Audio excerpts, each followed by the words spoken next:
and welcome to Talk 90s to Me, where we love a bleached blonde crop, a controversial dance move, and to strike a pose, there's nothing to it. Yes, it's time, 90s lover, for more than a bit of Madonna. I'm Miranda Sawyer, and today I am so happy to talk to a man who is a queer pioneer and co-owner of The Divine, a banging LGBTQ plus club for the East London coolest cats that also showcases and encourages alternative gay performance. Plus, very importantly, he is a huge Madonna devotee and expert who used to have a drag act called, and I'm going to check my notes here. Oh, God. John Donna Mucus. That wasn't an act. That was a teenage exploration of Madonna-ness. Was it? Okay. Okay, well, welcome, John Sizzle. Hello. That's my drag act name. That's your drag act name. No more John Donna Mucus. No, bloody hell no. God. So look, we're going to talk Madonna, but we've made a kind of executive decision about this because 90s Madonna is an epic topic. So we're going to leave the kind of later part of 90s Madonna to another episode. Pre-baby. Yeah, and also we're going to ignore her films for a little while because we'll do those in another episode, and we're going to concentrate on early 90s Madge. So Mad Madge, which we love. So I have to say, this is one of her imperial periods, but when I was kind of going back over her from kind of like 1990 to 94, I thought actually there's almost 3 imperial periods even in that short amount of time. in that segment. What areas were they? So like we're moving out of kind of Like a Prayer, which is a particular The end of that album. The end of the 80s imperial period. We then go into kind of Vogue, which for me is like almost the most imperial, and then Erotica, and then Bedtime Stories. Sexy period, Sexy period, and then Bedtime Stories, which is also a different one. A bit of an R&B moment, yeah. Yeah, there's a lot going on. If you look at like Wikipedia or something like that, every single year she's got a big project on the go. Yeah. Like that's work, that is commitment, that is obsession. Yeah, definitely, which is one of the reasons why I like it. So look, should we start, I suppose we just start at the beginning of the 90s. So Like a Prayer, which was like a big reinvention of her, like had some massive hits. She also had all the controversy around Pepsi sponsoring her. That was 1989. That was 1989. Yeah. Yeah, and basically she did a video for Like a Prayer, which featured a kind of black Christ and stigmata. She was snogging a black Christ. She was. There she was setting crosses on fire. Crosses, all sorts. And so Pepsi were like, maybe we don't want to sponsor this anymore. But what's really funny is she still got the 5 million quid. She got all the dollar, yeah. The ad was shown once. She released her record, I think, the day after the ad. Yeah, that sounds right, yeah. And it's just perfect, like, marketing, isn't it? Absolutely this amazing. is marketing Madonna. Yeah, period. Absolutely marketing Madonna. So that album was a huge success. It's absolutely great. And so when we come into the early 90s, she's touring that album. She's doing the Blonde Ambition tour, which originally should have been called the Like a Prayer Pepsi tour. But then was changed. And now it's called Blonde Ambition tour. Which apparently she may have nicked that idea off Debbie Harry. Oh, really? Was going to be calling one of the albums Blonde Ambition. And allegedly. But then that's what Madonna does. She does nick things, doesn't she? Like Magpie. So if you think about that, the Blonde Ambition tour, that is one of her kind of strongest images. So it's when she has the blonde ponytail, she has the Gaultier conical bra, which I still think is, if you were going to draw a cartoon of Madonna. If you're going to do fancy dress, that's what you're going to wear, isn't it? Exactly, that is what it is. Okay, did you go and see the Blonde Ambition tour? Yes, of course I did. Oh, yes, okay. I've seen all of them. Apart from 2 tours. That's all right. We don't mind That's how bad I am. Yeah, that's how much money she's got on mine. Blonde Ambition, amazing. I can't really remember it because you see it all via YouTube now, don't you? Yeah, I suppose so. But I was in Wembley Stadium. Wow. The tour came sort of to Britain halfway through the main tour, so you knew something was going on anyway because it was covered in the press all the time. And she was just jogging around, wasn't she, being a nuisance in central London? Yeah, she was jogging in central London with like 4 or 5 very hunky bodyguards, and that was all over the tabloids. That's the bit saying, I remember. Stop photographing me and jogging through Hyde Park. Yeah. It was all going on. But it was, for baby teen me, I wasn't that young then. What was I, 22? Yeah. It was just peak gay moment, scream, the alignment of the look, the music, the Gaultier. Yeah. the glamour of it all, and also putting together a really intelligent, smart, new type of show, right? Because it's, you know, you've got the Rolling Stones playing guitar, and then you've got Madonna doing Broadway and showbiz, like in 4 acts on a stage. Yeah, because she had kind of 4 acts, didn't she? So I mean, this is what I find quite interesting. I mean, obviously, she's always interesting, isn't she, Madonna? But like for that tour, she's like basically, she's like got these 4 bits. She's got a bit that's inspired by Metropolis. Yeah. Right, then she's got a bit which is kind of religious, which is always the bit where everybody gets very upset. Then Dick Tracy, which we can... That's the Broadway musical bit. That's the Broadway musical bit. That's a bit silly, Yeah, nice hair, we can say. And then Art Deco, which is like inspired by kind of early Hollywood films and a bit by the artist Tamara de Lempicka. And that it gets picked up with Vogue. So can you remember any particular moment of the Blonde Ambition tour? When you're in Wembley and you're like screeching and loving it. I can't. It's just a feeling. It's not a memory of a moment. It's just a feeling of hugeness. Yeah. And something changing. I think, you know, it's very corny to say pop culture began. Yeah. But, you know, there's always been periods in pop culture of really big moments like Elvis and the Beatles, and I'm not sure what was going on in the 70s so much, but maybe a bit of ABBA. but this big moment, this is when sort of pop music became gladiatorial, became huge. Yeah, and I remember really just true. being part of a massive international thing, which I'd never felt before. Yeah, that's so interesting. And also because what that does, if you do feel like you're part of a massive international thing, that's to do with acceptance and being acknowledged as well, isn't it? Yeah, I mean, she's speaking to us. She's not just, you know, she's not cosplaying. She was being courageous and outrageous, and obviously as a gay guy, really being naughty and challenging and coquettish and punky all at the same time, which is kind of a very gay sort of thing to aspire to, you know what I mean? Kicking against the pricks. Always, and yet she was systems. seen always through a very straight lens, wasn't she? Because the media was always very straight, I think. So, like, if you think about how the tabloids thought about Madonna or how she was written by mostly, it was to do with she's really outrageous. Shame. It was all completely about her age and her body and her sexuality. How dare she? It was all misogyny, basically, wasn't it? Really? Yeah, it's quite weird because really overt. I think so. Yeah, and I was a similar age to you. I don't think I knew that. I knew that. I did think, why are they going on about her age? She's really not that old. Yeah, she was 32. Yeah, I remember thinking that. I mean, she looks amazing and she's fantastic. Like, I remember thinking that. It was always like, you know, put it away, Grandma, wasn't it? That kind of stuff. Yeah, no, that happened in the Girlie show later on. They were literally saying that. She's past it. She shouldn't be doing it. Yeah. But it was just a beautiful moment. It was like a real, what do they call it? Hegemony? Yeah. When everything sort of colludes and hits the right spot at the right time and people understand it in the same way. Yeah. I think a lot of youth and a lot of people who love music and people who are into pop culture, they're able to funnel it into this one 5'4", you know, hot tamale. She was just an amazing little person that we could just all project our needs and wants onto, and someone who was just fighting a battle for everyone, you know? Yeah, that's very true. I loved all of that moment. I'd never heard about anyone talking or demonstrating queerness in such an accessible way in my growing up in London. You know what I mean? In the 70s and 80s, she was the one that gave us all a bit of bottle. Well, it's interesting, isn't it? Because obviously we could talk, like, you know, inverted commas, gender bender time. Do you remember that? Yeah, so like, obviously we could talk about like kind of Boy George and Annie Lennox and everything.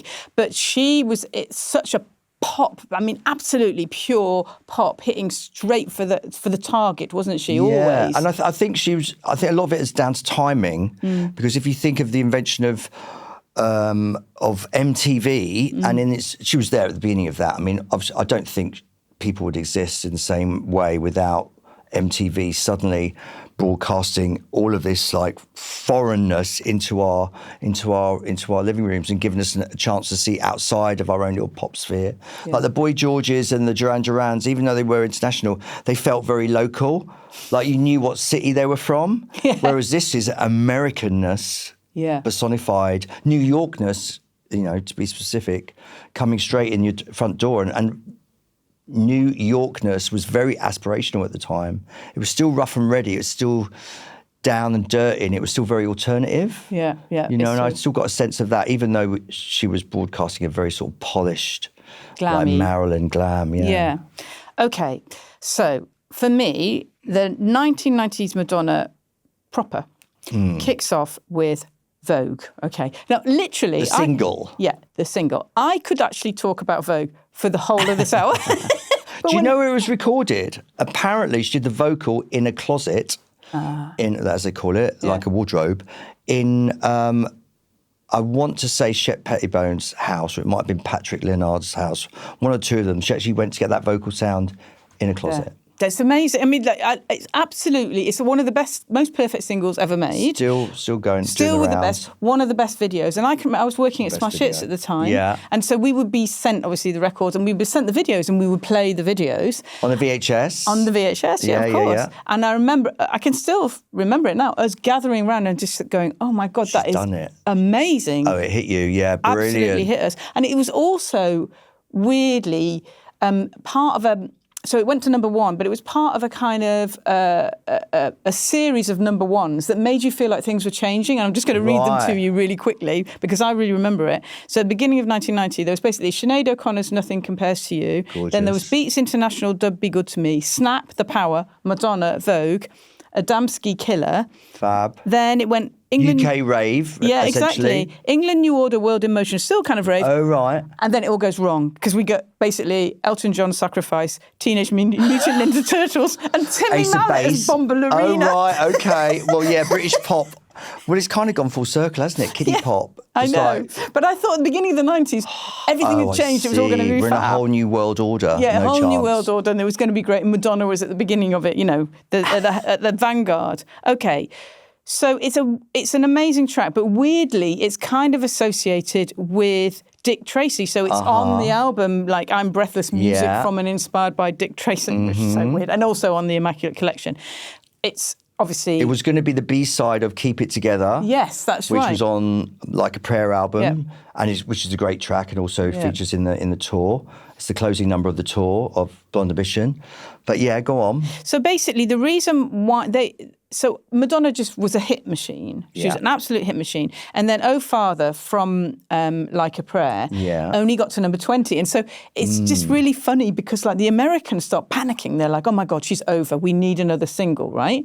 So she's doing the Blonde Ambition tour. She's quite busy. So she's like, okay, fine. So they hire Shep Pettibone, spend $50,000 on him. He comes up with this backing track and she's like, okay, fine. And then she has to go and do the vocals. She writes the lyrics on a plane. Right. Like, just rushes back and then just says, okay, fine, we'll just do that. And he was the one, Shep Pettibone was the one who suggested that she does a rap and came up with the idea of the Hollywood names kind of thing. Yeah.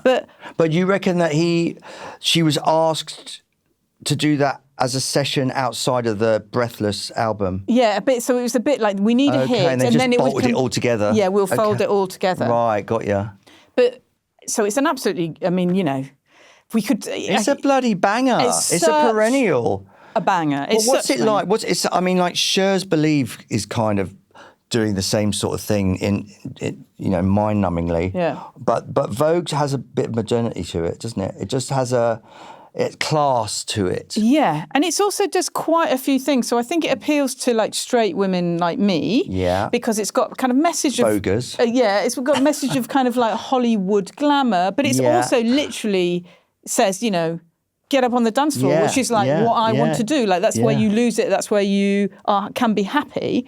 But then obviously it's got voguing in it, but it's quite funny. Yeah, even I still do that a bit. God help us. Can you still do the dance? I'm not doing that here. Okay, that's fine.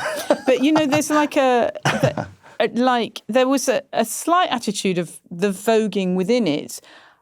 I understand. I might be wrong about this. That it was a little bit late. That voguing had kind of passed on. Do you know what I mean? Right, because of what Paris is Burning came out before that and all the rest of it. I don't know. I think you'd have to be really into club culture to even get a sense of that. Yeah. To us, it was new. Yeah. The kids on the dance floor. Yeah. In London town, it was new. I think my first time I saw it was via that. But then it all happened at the same time.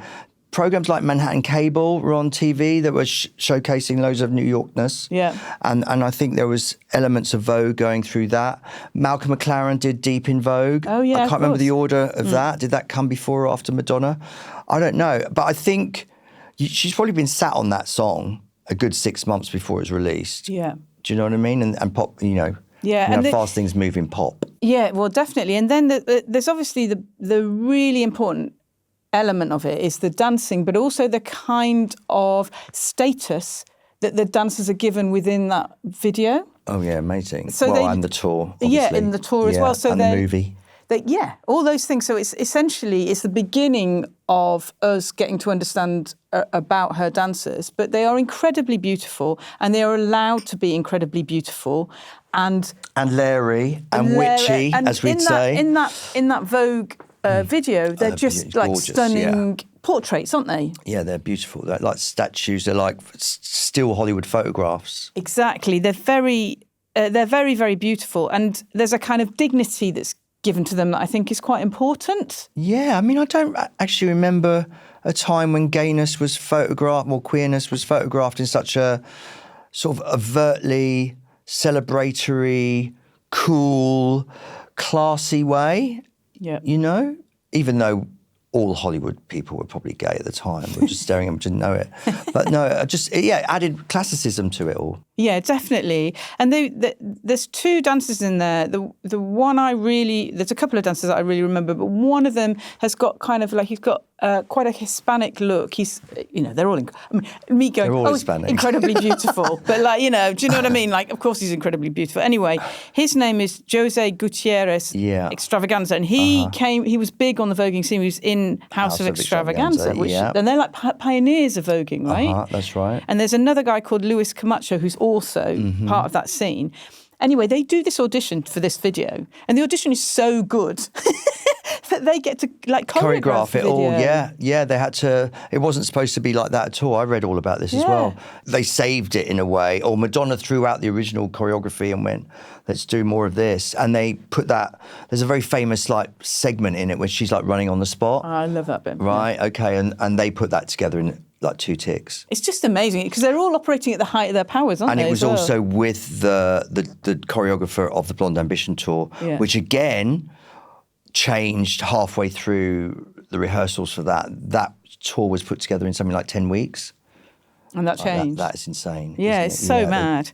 And so it's the best video. I mean, it's just a fantastic video. It's like got amazing, Does it feel modern to you still? It feels kind of classic. It's weird, isn't it? Because it is drawing on classics, isn't it? Exactly, but the dancing, absolutely. Yeah. And the kind of queer centricness of it, I think, which I think it didn't pass me by, but I didn't really understand it, I don't think. Whereas I think now people are a bit more savvy. You're probably just staring at Madonna the whole time because she's a force behind everything that you just like, blurred everything else out. Yeah, and also she just dances so well. I wanted to be able to dance like that. Do you know what I mean? And great hair and everything. And it's got like the lyrics of it are absolutely what I believe in, where it's literally, it's like, when all else fails and you long to be something better than you are today. I know a place where you can get away. It's called a dance floor, and here's what it for. That is my philosophy. I mean, it's like something you say to your kids, isn't it? Yeah. It's like, don't worry about it. Start dancing. Yeah. It's so it's brilliant. like, and it's. She says the same thing over and over again in lots of her songs. They are mission statements about finding freedom, stepping away from oppression, and just like losing yourself. Yeah, and expressing to me. yourself. Yeah. Yeah, but express yourself, but only to my music. Buy my album and you'll be free. That's very true. Okay, so there's also another amazing, it's not a video, but it's like you can see it on YouTube a lot, which is a performance of Vogue, which is on the MTV VMA Awards 1998. Oh my goodness. So this is where she's wearing kind of Dangerous Liaisons, Marie Antoinette drag outfits with a kind of, pompadour wig and pompadour wig. She's got the fan work. The weighted fan work. Weighted fan work, what does that mean? They're weighted so that when they throw them, they land the right way up. Because she throws it and catches it. It's amazing. Everyone needs to watch that video on YouTube. Yeah. Madonna Vogue MTV Music Awards. Yeah, it's absolutely amazing. Otherwise, you don't know anything about pop. Yeah, completely. Don't know anything So about the fan work is amazing. The dancers are amazing. It's Lewd. videoed live. Yes. It's a live performance. Yeah. And then also, because I know that video really well, and I was like, I'll just watch it again. And what I hadn't realised is that at the very end, everybody's clapping and go, yeah, amazing. She gets a kind of, those kind of eyeglasses, and then she's carried off on a litter. Yeah. I didn't realise On a that. what? A litter. Like when it's almost chaise like... lounge. Oh, is it a chaise lounge? I chaise. thought it was a litter. Like, What's like a where you have litter? like 4 men carrying you up like that. What, like Cleopatra? Yeah, like that. Well, it's kind of like that. But Same thing, yeah. It's Goddess. amazing. It's super amazing. Apparently she did it a second time at an AIDS gala afterwards. But that's perfect, isn't it? I mean, that's what I mean about, like, she owned pop. Every time she did something, she actually spent time to make it different. Yeah. Do you know what I mean? And I suppose she had the means behind her then, but she was smart enough to keep her ego in check, to allow other people to work with her and bring their full capabilities to the room. You know what I mean? Yeah. That's not her mind. No. That's her being smart enough to collaborate. Yeah, that's interesting, isn't it? Because I think that, like, if you think about her generally, but particularly at this time, what she's really good at is spotting talent. So she spots the talent, and then she's ruthless enough to kind of go, actually, the talent that I was working with is not good enough, so I'm going to use you. Yeah. And then... Is that ruthlessness, or isn't that what we do in work? I suppose so, yeah. Do you know Somebody what I mean? better comes Using along. that word ruthless now is a bit sexist, isn't it? Oh, You don't say maybe. I men are mean, I think that's part of her We do say appeal. men's are ruthless, I suppose. Yeah, I think it's part of her appeal. I How about don't dislike moving her on, for it. evolving, and just sacking people? Yeah, well, she does, though. If it's not good enough, Well, she I'm moves still on. here on We the still payroll. love her. So, like, but that's what she's really good at the time, isn't she? She recognises talent. She's saying, okay, you're really amazing. You're going to choreograph this. You're a fantastic dancer. You're an amazing kind of costume maker. You're a brilliant fashion designer. Yeah, and let's she'll collab. get everybody together. You make amazing music.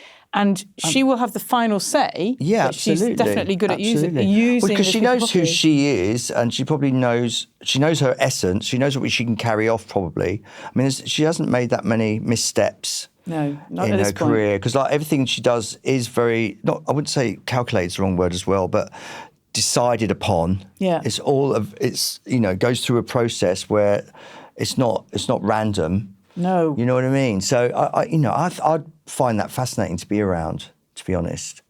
I think she does actually have people really close to her. She works with the same people all the time now. Is it Mer Atlas? Yeah. There's kind of like a sort of styling sort of collective. And they, I'm pretty sure they tell her to shut up. Or, honey, you don't know nothing. Look at this. This is what the kids are doing. Yes, you know I'm what sure, I mean? yeah. And she's just interested. Yeah, very much so. Interested. Yeah. Otherwise, she'd be like, Singing ballads. in a silly old pink wig. Yeah. And when Vogue came out, so for me it was like massive, but on the gay dance floors it must have been huge. Oh my God, yeah. It was so daft. It was big. I think it sort of timed with Pride as well. Oh, yeah, right. I think, all those perfect moments that it was hitting, and it was just an anthem, right? Yeah. And, anthems, they just tap into so many sort of parts of the psyche that they were never really intended for, but they just hook into you. And could you do the dance? I know you're not going to do I couldn't it. do it properly. You must but be we able to all do this bit. We all flayed around doing all of this. You're framing stuff. our lovely faces. And when my knees worked, you could get on the floor a bit and then spin around. But yeah, I mean, I remember this is kind of post-rave, so we were kind of used to sort of like ways of dancing to certain types of music, because Romo had a sort of way of dancing, and then rave music had jacked to that, and then Vogue came, so we were used to choreo by then. We knew what we were doing. Well, that's what we were put on this earth. Yeah. And did you ever do, I mean, obviously we were kind of slightly joking about your first ever drag name. Did you ever do Madonna as a drag? Yeah, loads. Did you? Yes. And oh my which God. era did you like then? Which was your favourite look? Oh, God. I kind of liked that kind of bustier. It has to be a bustier. You know, if you're a gay man doing Madonna, you're not wearing any clothes. You're wearing underwear. Yeah, of course. And obviously the blonde platinum curls. Yeah. It's all about that. Red lipstick, a beauty mark, and you're off. Yeah, that's true, actually, yeah. It wasn't about jewels, and it wasn't about coats. And it's about dancing as well, wasn't it, a lot? Yeah. I mean, and also she's quite easy to do because, like, she's just so narky. She's just like, drag queens. The best thing about being in drag is that you can be a right pain. You can be rude. Yeah. Rude and lewd. And she was always really snarky, wasn't she? She was always a bit, you're such a dumbass, So she's a perfect one to do. And also everyone recognised her. Yeah, of course. If you try and do Katy Perry, no one would know who you were trying to be, would they? Although now I think maybe if you wore that funny spacesuit. Wow, I've got to say, that is a great tour. I want to see that tour. That tour looks insane. That's next level. That makes Pink look like she's hoovering the floor, doesn't she? When she's swinging on that chandelier. Yeah, there's a bit where anyway. Madonna doesn't leave the floor, though. That's the problem. I'd like to see her... Oh, she does. She has left the floor. She has left the floor. I'd like to see her spinning around a bit. When has she left the floor? In Drowned World Tour, when she did Sky Fits Heaven, and she was playing a bit of a geisha kind of computer game character. Okay. All but right. in this era, she's very Look much... it up. In this era, she's very much dancey, so she's on the floor, isn't she? She's chucking herself around. I mean, this is why we love Madonna as well. It's just that energy, that dancing. Yeah. That set her apart from everyone else, apart from obviously the art direction and the sort of pop cultural concepts that she's sort of attached to all of her music. Yeah. I mean, she really... I mean, if you look at the way she moved from the start... she's 65, 67 now. I mean, obviously you can't expect anyone to do that. But she still really chucked herself about. It was amazing to see. Yeah. And remember back then, there weren't any video screens when you were at a concert. So you didn't really have any other stimulus apart from seeing where she was on the stage moving around. Yeah. And seeing the dancers as well. And but I don't remember seeing anything. You couldn't see anything at Wembley, could you?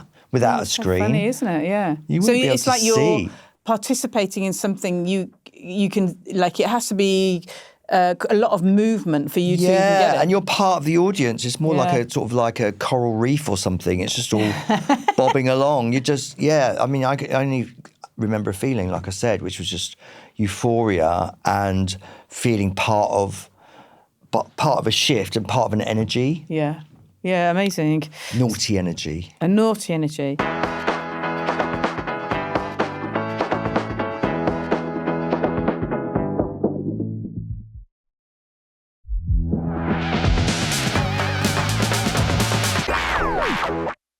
So look, we've talked about the dancers. I feel like we should talk about Truth or Dare or In Bed with Madonna. Yeah. Okay. So this was a film. It's a documentary film made by a young man called Alex Keshishian. Yeah. And it's about the Blonde Ambition tour, right? Yeah. And that comes out in 91. But it seems to kind of feed slightly off that. I don't think this is necessarily intentional. It feeds slightly off that Vogue look because Vogue was black and white. Right. And there's a lot of black and white in this film. Mm-hmm. The actual bits of the performance are in colour, but the bits backstage are all black and white. And the interesting thing about this documentary is it's meant to be a concert tour film. So it's meant to be just lots of shots. Initially it was supposed to be just... her a bit of a being running, fab, running onto stage and being gorge, But what he realised is that because you've got these, it's an incredibly intense thing to put that kind of tour on anyway, and you've got these young, very intense kind of gay men dancers. Huge characters, that he just went, OK, actually, we'll film you. The interesting bit is backstage, and that's quite... revelatory, isn't it? Yeah, and exposing. I mean, that's why it's revelatory. I think it's because it's warts and all. Yeah. For want of a better phrase, Madonna, sorry. And what bits do you remember about it? All of it. I've watched it 50 times. OK, what's the bits you like then? The bit, I just love the failures in it. How do you mean? Where the tour begins and she's like, I'm not in the mood for Eskimos on ice. No one told me we're starting the tour in typhoon season in Japan and it's pissing with rain. Oh, they have to change what they wear and everything, they can't wear the costumes. They can't, it's not safe. Yeah. And they do all this production in just a pissing rain and umbrella. So, and she's hacked off. She's hacked off. And she's slamming doors and having backstage conversations with her manager. And that's what I love, seeing behind the curtain, the Wizard of Oz bit. you know, that's why we all loved it as well. It's another dimension to her pop persona was her real self. Yeah, exactly. And there's a kind of bit where the bits I remember a lot of is there's a couple of bits. There's a bit where they basically play spin the bottle. That's like kind of truth or dare. Yeah. That's the bit that you remember. And there's a bit where... Oh my God, Miranda, look. Oh, yes, I love it. That could be a bottle of Evian. Come on, Miranda Sawyer, show me how you give head Madonna. to this. What is this thing called? A lava lamp. A lava lamp. Go on. It's too hot. I'll do it then. I might get a burn. So she basically performs fellatio on a bottle, and that's a huge deal, wasn't it? What? Do you remember? But that's what I mean by it being... yeah, it's crude and stupid. It's like her being viewed by a kind of straight press. Do you see what I mean? Yeah, well, they're just like lazy journalism, isn't it? It's like, oh, come on, need a Madonna story. Okay, here we go. She's giving us another one. Yeah, exactly. And then there's also a bit that everybody refers to, which is when, obviously, at certain points, celebrities come along to the show. And one of the celebrities is poor old Kevin Costner. Oh. God love him. And he comes backstage and she asks him what he thinks of this epic show, and he doesn't know what to say, so he just goes... Well, he's really nervous in front of the camera, and he's just shuffling away with the camera in his face. Yeah. And he calls it, what does he call it? He goes, oh, I thought it was neat. Neat? You thought my show was neat? Anyone who says my show is neat has to go. Yeah. She dissed him. I mean, and that's all negative, Madonna. Do you know what I mean? Like... No one would. That's her being a witch. She's being really witchy. There's other elements in the movie, moments in the movie where she's really cruel and not just frustrated, but kind of, you know, you'd be sent to HR if you did that now. Yeah. Do you know what I mean? There are moments where she's just like impatient, dogmatic, but ultimately, like you can see how the pressure of something like that might affect your tone, shall we say? Yeah, because you want it to be good. Yeah, and you're just gagging. All you want to do is go down the bottle of Evian. Do you know what I mean? Leave her to it. There's also Warren Beatty. I always want to say Warren Beatty, but it's Warren Beatty. Warren Beatty features, and he is going out with her. They've met on the set of Dick Tracy. Yeah. And he's there, and he's like obviously known as this kind of roue, incredible, you know, meant to be this incredible kind of catch for Madonna. Yeah. And what's quite funny about it is he's quite grumpy. He's quite grumpy in it, isn't he? Matinee Island, an aging matinee idol. Yeah. Yeah, well, I mean, yeah. Yeah, I mean, I kind of get it, because it's a bit childlike, everything that's going on around him. He's a kind of a mature movie screen idol, isn't he? Yeah. He's not going to start voguing on a chair leg, is he, in a hotel room with Madonna giving out rosary beads like she does in the movie, you know? Yeah. It is, I mean, like, you can, I'm surprised he's in it at all, to be honest. Well, I think he was cut out a lot. Yeah, he cut out a lot because he was going to sue them, wasn't he? Oh my God, I think I might sue. There must be a reason why I can sue. Yeah, go on, Surely. take his money. Because basically what he also says, she doesn't want to live off camera. That's a classic quote, doesn't it? She doesn't want to exist off camera. Yeah, which is I think fair enough at the time. You look that good. I mean, it's really good. She does look amazing. She's at the height of her beauty. Like, you know, you're in your early 30s. You're confident. You know, she knows she's at the top of the world. She's like she knows her moment. You know what I mean? She's already done 3 tours beforehand. She knows how this goes. Yeah. So she's got a kind of a confidence to her. Yeah, definitely. And it's interesting because obviously years later there was a documentary made about the dancers. Yes, I didn't see that. Strike a Pose. Yeah, Strike a Pose. So there's 7 dancers, and one sadly dies in 1995 of AIDS. And actually, there was 3 of them on the tour that were HIV positive. Yeah. And the difficulty for them, I think, was, I mean, they're young. I do think it's a lot to do with being young. And they have a boss, and that is her. When she's talking about, she's obviously always been amazing about supporting AIDS charities and talking about all these things. So she's on stage being really kind of uplifting and positive and supporting AIDS charities. And meanwhile, they've got HIV, they are HIV positive, and they don't feel themselves as though they can talk about it. So it's a difficult situation. Well, because it's not insurable at the time, I suppose, and that's probably one of the reasons for it. And also their families as well, I think. Yeah.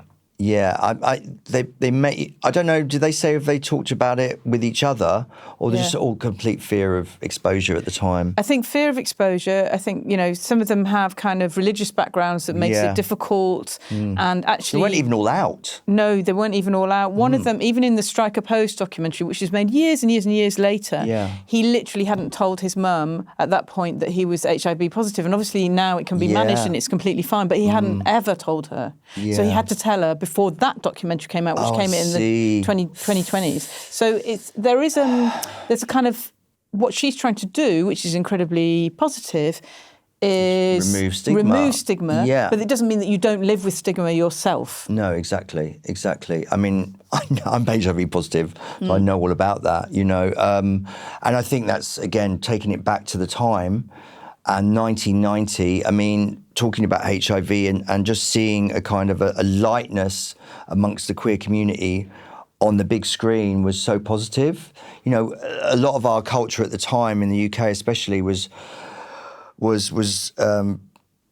oppressed by Thatcher, and then and a lot of the pop around it was a bit miserable, Small Town Boy by Bronski Beat. You know what I mean? It's like a fantastic song, but oh my God, it's just like heavy. Yeah. Do you know what I mean? Yeah. So this, even though I think there is that controversy around that sort of issue, I wouldn't totally hold it against her, though I would have liked to have heard her paying people well for her own benefit of having storylines in her own movies, Yeah, because 3 of them kind of sued her for more money. Yeah. 3 of the dancers sued her for more money. And it's interesting that, because I think, weirdly, I can see it from both points of view. Yeah. So, this is going to make me sound like a terrible kind of Thatcherite or something, but, what I mean is, she's Madonna, right? Am I Trump, then? Let's just do it. Yeah, so she's Madonna. She's earning the money. She's bringing these dancers to their stardom, right? And she's flying them in private jets. It's not like they're flying in economy. They're absolutely treated Staying brilliantly. at the Ritz-Carlton. Everything is fantastic. Yeah. But I think that nobody quite realised what that documentary was going to do. And they were making it on the hoof. It wasn't even edited. Exactly. So it's all naive at the time. They're a little naive by how important those dancers are and what the effect it would have on their lives, which isn't necessarily positive, obviously, because people were not that positive always about gay men. So I think they probably came out of it quite well. I felt they did. I think they. They objected quite well, and I kind of like the honesty amongst that as well, because they were quite difficult. They were a gang, and there was a straight guy, Oliver, was one of the lead dancers in that as well, that found it quite hard to be around.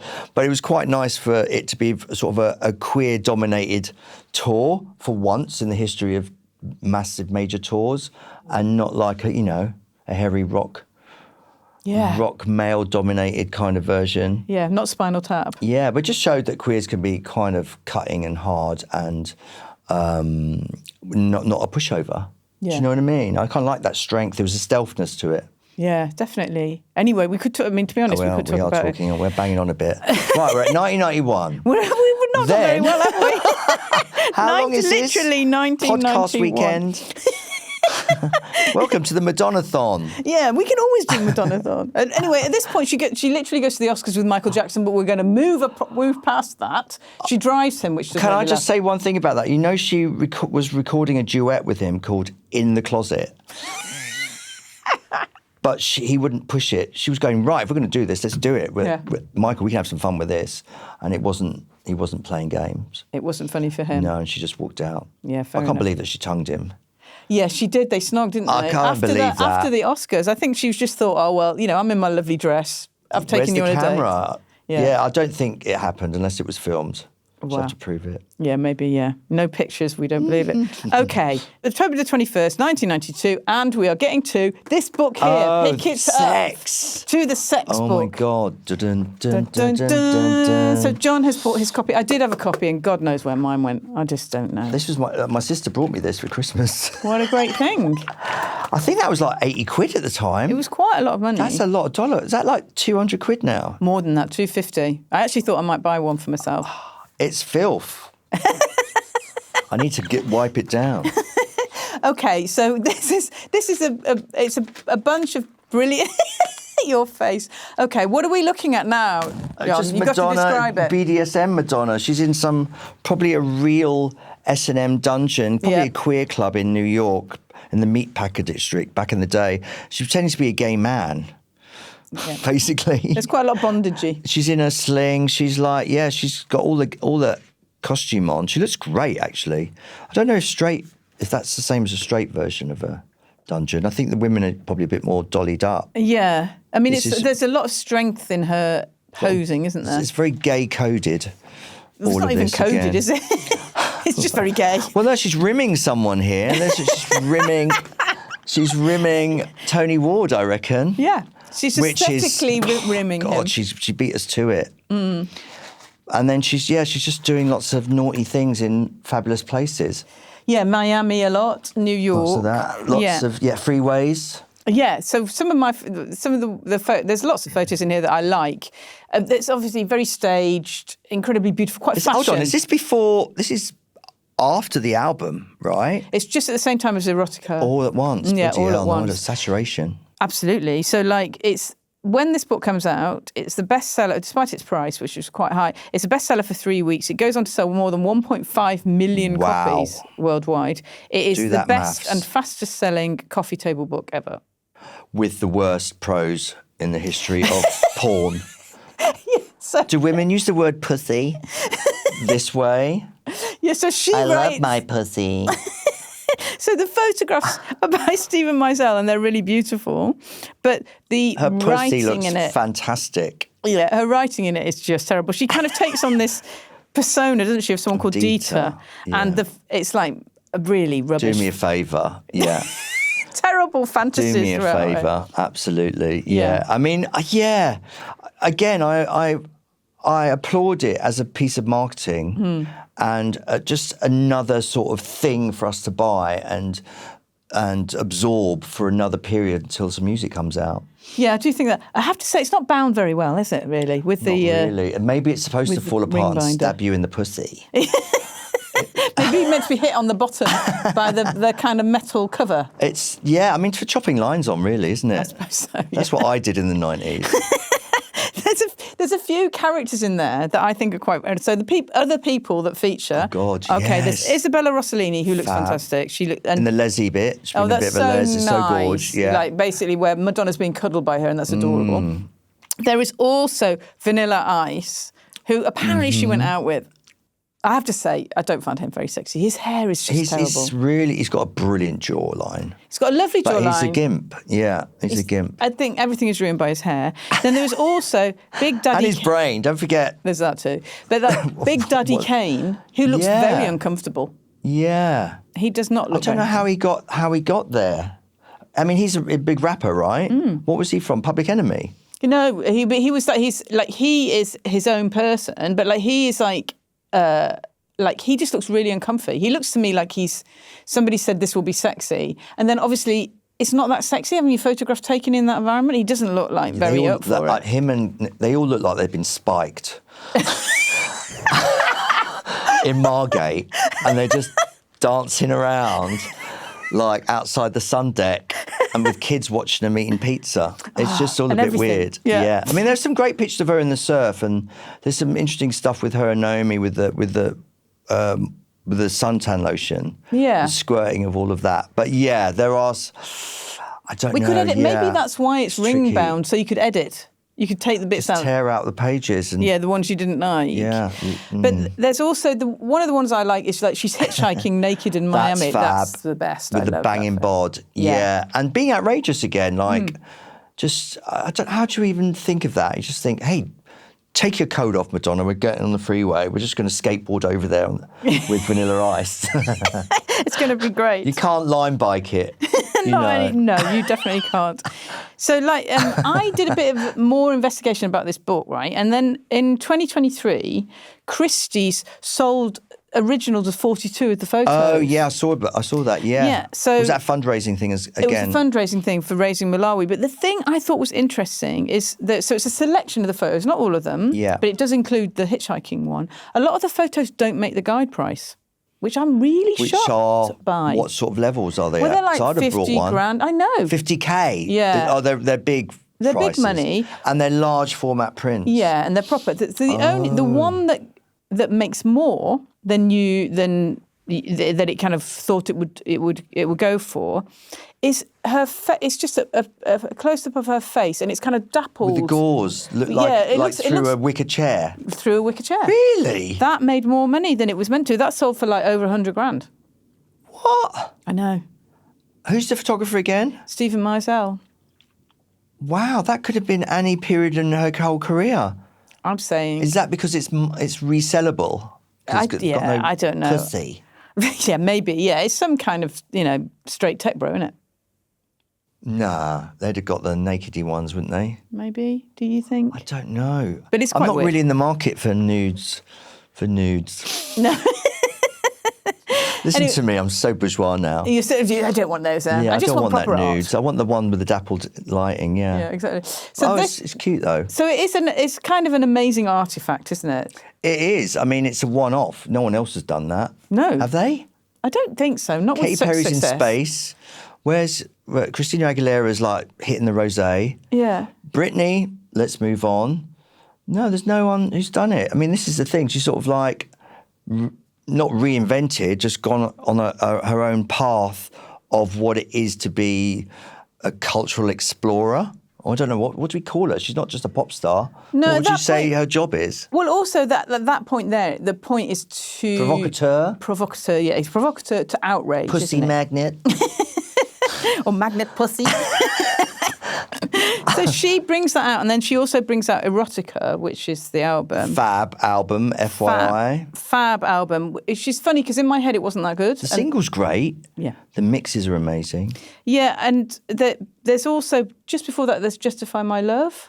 Oh, Justify My Love is so brilliant. Yeah, why do you like that? I think I was thinking about this when I was cycling here. It was European. Art house. Yeah, it felt Euro and chic because of its associations. Yeah. It stepping away from the brashness of Americanness into some kind of authentically sexy French art housey vibes. Yeah, and also slight cabaret vibes. Do you know what I mean? Yeah. There's a bit of that in there as well. Yeah. Well, that's the German influence, like Charlotte Rampling kind of BDSM-y, lesbianic. Yeah. Androgynous. We used that word androgynous back in the day. Non-binariness, as we'd say now. So what's interesting about erotica is it gets slightly ignored, I think, in favour of the sex book, actually. The sex book almost overweighs the album. It overwhelms it completely, yeah. And so there's single erotic, which I quite like. And not I love it. Do you? I like Deeper and Deeper. Beautiful, fantastic in a disco. Rain is cute. Yeah, and Deeper and Deeper is just a proper like house track, isn't it? It's a banging good anthem again. It's one of, and she quotes Vogue in it. Yeah. Let your body. Yeah. I have read, can I just read you a little bit about the launch party for Erotica, right? I know this. Go on. I wish I was there getting pegged by Vanilla Ice. So this is somebody who goes, I'm just going to read it out because it really made me laugh. Okay. So this is quite a straight, conventional guy who's coming along to this party, right? And he goes, I saw the sushi come by with 2 tits on the tray and the sushi surrounding the tits. I was like, oh man. Then I saw this big tub of popcorn, but the popcorn was moving because this naked woman was underneath the popcorn. I was like, this is getting crazy now. His friend goes, what are all these doors over there? So they go to open the doors. They open the first door, and there's a girl playing with herself, right? And he goes, wow, okay. So then he goes to the second one. There's a couple in there having sex. And then they go to a straight couple having sex. And then they go to the third one, and it's 2 guys. And this is what the guy writes. And I freaked the freak out. He's like, oh, shit, I've never seen that before. And there was 2 doors left. And he goes, no, I don't want to know what's behind the doors. Oh, no, what was in the next one? The Crankies, probably. Vanilla Ice. Vanilla Ice, yeah. Oh, my God. Oh. Yeah. Well, they did it. She did it. She pushed it hard, didn't she? Yeah, it's so funny, though. For want of a better phrase. That's amazing, isn't it? That was some R&B guy, wasn't it? Yeah. I mean, you would freak freak out. I mean, it's kind of like a sauna, like a gay sauna kind of vibes. Yeah. You know. And what's also interesting about it is, it's got a kind of gay sauna vibe. She's pushing the erotica. She's selling how beautiful she is, all these kind of things. Yeah. But she's kind of pushing at the edges of what is acceptable. So she's trying to past what's acceptable. Yeah. She's taking you there. She doesn't even ask your permission to take you there. She's rubbed her nose in it. Yeah. I would just so want to go to that It's party. outrageous. That budget. Give me that. Bring back those budgets. Bring back those parties. Oh, my God. Yeah. It's giving me ideas now for my nightclub. Oh, good. The Divine. Divine. For the Divine, 2 tits on a tray with sushi. Yeah, the bathrooms are like that on the Thursday night. 2 tits and sushi. Oh, my goodness. Was it whole sushi served on a body, basically? Yes. Is that what it was? I think it was, yeah. Gorgeous. Yeah. It's quite old school, isn't it? That's very Sex and the City. Samantha did that. It is. It's very of that time. Okay, so... I don't think there's anywhere to go after that. I'm a bit hot and steamy, Miranda. Oh, yeah. Well, I'm going to go down on that lava lamp. Again. Oh, dear. So, look, we're going to skip over body of evidence. I'm exhausted. I can't get it up again. I can't get it up. We've just got to do the Girlie show. Can I just do one thing out of Body of Evidence? There's a line in it. It's so awful. She's just wearing a beret the whole time. And she just says to one of the guys, "Hey, Frank, have you ever seen animals making love? It's intense." It's like, what the fuck are you talking about? Yeah. That's not good. Then 1993 happened. Yeah, moving swiftly on. So 1993 is the Girlie show. Yeah, Did fantastic. you go to that? Yes, of course I did. Of course you did. Yeah. Of course you did. Okay, so these are the references. Dominatrix, Studio 54, the Weimar Cabaret, and then an encore. Right. Can you remember any bits of it? Which the bits Yeah, I can remember most. I can remember most of it. The I Girlie love show's a good that one, right? entrance with Jenny, what's her face, spinning down Jenny out the ceiling. Shimzu, is it her? Yeah, doing that kind of burlesque kind of appearance naked on a rope, and then Madonna coming out in a ring of fire and stomping around like a dominatrix. It's a really interesting way of starting a show. Instead of just coming out and twanging away on the guitar, there's a slow theatrical intro. Yeah. Walk on, they call it. And I remember there was some kind of crude screens involved with boxers in it. I seem to remember that. And I remember the bit where they did the sort of a surreal My Fair Lady bit to Justify My Love, which didn't quite work. Yeah, okay. But the ending's brilliant in that. There's a great end to the show. She does everybody. Oh, and she's okay. dancing around. It's really beautiful. Yeah, fantastic. So I've just, obviously, she tours the world, and it causes various hoo-ha here and there. And I just want to mention one of the bits of hoo-ha that she causes. This is in Puerto Rico. Oh. During the show, Madonna held a small Puerto Rican flag to her bosom and then slipped it slowly through her legs. The leader of the Independence Party in Puerto Rico called the act an infamy without parallel in the history of our country. And then the governor described it as an unfortunate incident. So she was just doing this sort of like, oh my God. Isn't that great though? I love Flossing that. herself, flossing her pussy. She was flossing her, with her Puerto Rican flag, and it was... Wow, there you go. was an You can't unfortunate take her anywhere. You really can't, can Stop masturbating on stage, Madonna. you? Can you just stop it now?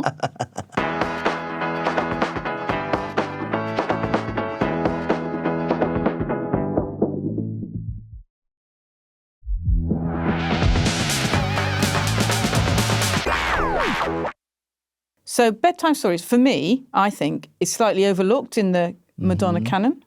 And it has amazing tracks in there. Like Secret is a beautiful lead song. single, number one, I think, or number one-ish. Yeah, and that's a kind of, just a really beautiful, sweet, slightly soul-y R&B song. Yeah. And then we've got Human Nature. Which is a banger. Which is a statement piece again, another proper banger. anthem. And that's made with this guy called Dave Hall, who worked on Mariah's Dream Lover. Yeah. And the video is made with Jean-Baptiste Mondino. And she's just, it's just superb. Absolutely amazing. It's just her being Madonna going, you said I'm not allowed to talk about sex. I'm not allowed to do Being this. a dominatrix again. Yeah. She's like fabulous. Shot cornrows though, but won't talk about that. Yeah, I mean, and then there's Bedtime Story, which was originally weirdly written by Björk. She ethereal kind of. Yeah, and it sounds very Björky when you realise that she wrote it. Björky and a bit Massive Attacky, a bit spacey. And it's also got the amazing lines, let's get unconscious on E. On E? Well, it says honey, or baby. It says let's honey. get unconscious on E. That's what I always heard it like. I never heard that, and I was on bloody E for the 90s. That's maybe why you didn't I literally hear it. was. Oh my God, I missed it. I missed a Madonna fact. Yeah, let's get unconscious on E. And she had the massive Brits Awards when she was like working with Versace a lot. And she was wearing Versace, and she had like really split-endy wig on that was like did my head in. You were like, you could have done so much better. Like, Madonna, look at the state of your hair. Yeah, it's a great album. I am a bit of a super fan, but I don't spend my whole life listening to Madonna. But I have, since Spotify came into my life, been able to sort of explore them again, and they do stand up. And if you read like proper music press reviews about them, they do talk well about them as well. And especially, the people that she's working with are all really brilliant people. Yeah, and I just think it's like, and this era of Madonna, and actually I would argue throughout the whole of her career, because she is so visual, she's so good at fashion, she's so good at kind of selling herself visually, she's such a great dancer, that those things quite often just make all the noise and they completely eclipse the music. Yeah. And because everything's so conceptual, and this package, you don't get a chance to just relax and sit back with your naked. And also, like, on your bed. Flicking through your sex book. Flicking away, just flicking away. Well, listen to Madonna's singles. Like Madonna does, that's, flicking. Okay, look, at Talk 90s to Me, we've got this kind of rolling 90s playlist, which we add to every week. It's called Talk 90s to Me, the playlist, and you can find it on Spotify. Okay, so John Sizzle, you have to choose a 90s track. What would you like to add? Oh, well, we haven't covered anything here. So I'd choose something from Evita. Choose what you like, darling. No, it's got to be late Madonna. We've not talked about it. It's very current. It's Ray of Light, which is a beautiful anthem.